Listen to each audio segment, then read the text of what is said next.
अस्सलाम वालेकुम नाजरीन, कैसे हैं आप?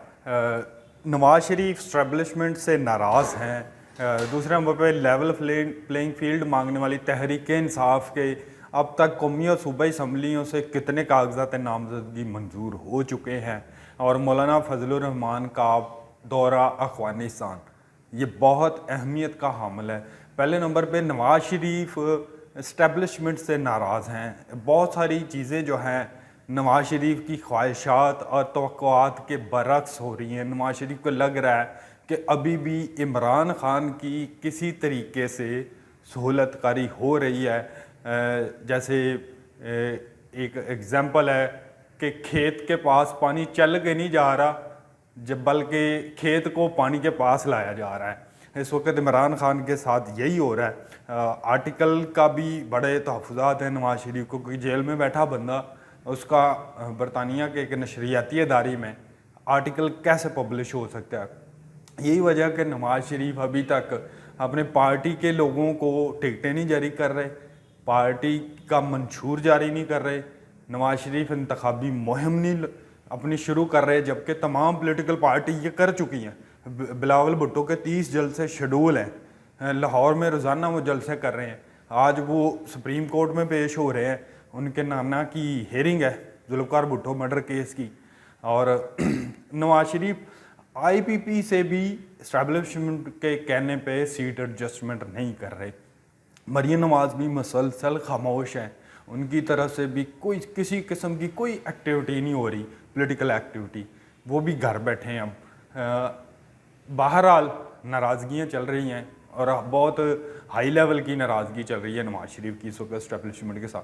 दूसरे नंबर पे लेवल प्लेइंग फील्ड मांगने वाली तहरीक इंसाफ, इसकी तरफ आते हैं। इलेक्शन कमीशन ने कल सुप्रीम कोर्ट में जो जवाब जमा कराया उसके मुताबिक तहरीक इंसाफ की कौमी असम्बली से 843 लोगों ने कागजात नामजदगी जमा करवाए थे, जिनमें 597 कागजात नामजदगी कौमी असम्बली से मंजूर हो चुके हैं, जबकि सूबाई असम्बलियों से तहरीक इंसाफ ने 77 कागजात नामजदगी जमा कराए, जिसमें से 1583 के करीब कागजात नामजदगी इनके मंजूर हो चुके हैं।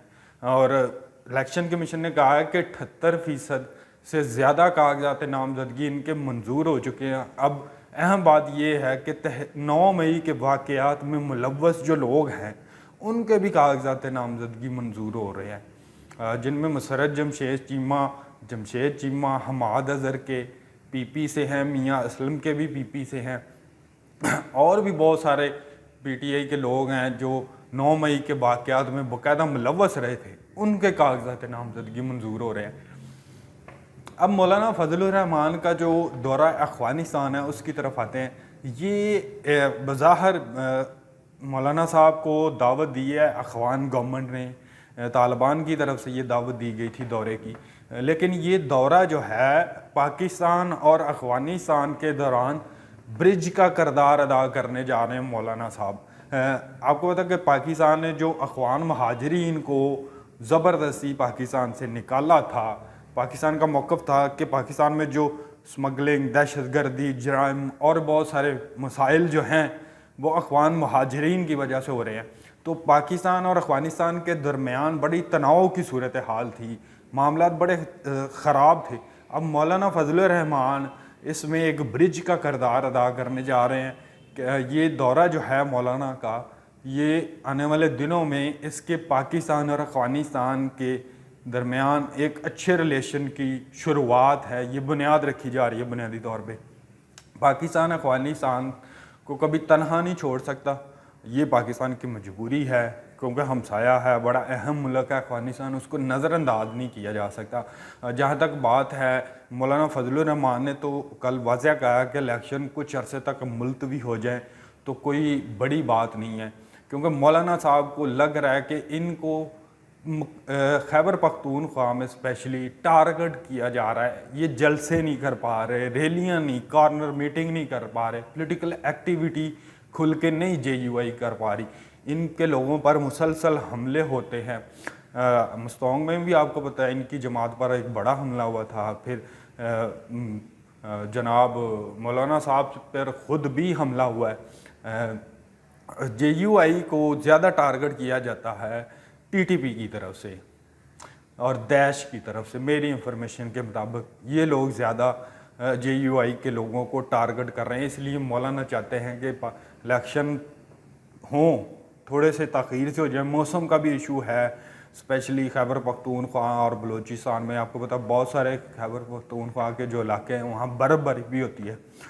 तो अगर इलेक्शन फरवरी में नहीं होते तो आपको पता अप्रैल में रमज़ान शुरू हो रहा है 11 अप्रैल से, फिर 12 मार्च तक ईद, 13 तक रहनी है ईद उल फितर है, तो फिर मार्च के एंड में इलेक्शन हो सकते हैं या फिर उससे आगे जा सकते हैं। अब देखें क्या होता है। जहाँ तक बात है कि मार्शल लॉ की, एमरजेंसी की, इसमें ऐसी कोई सदाकत नहीं है।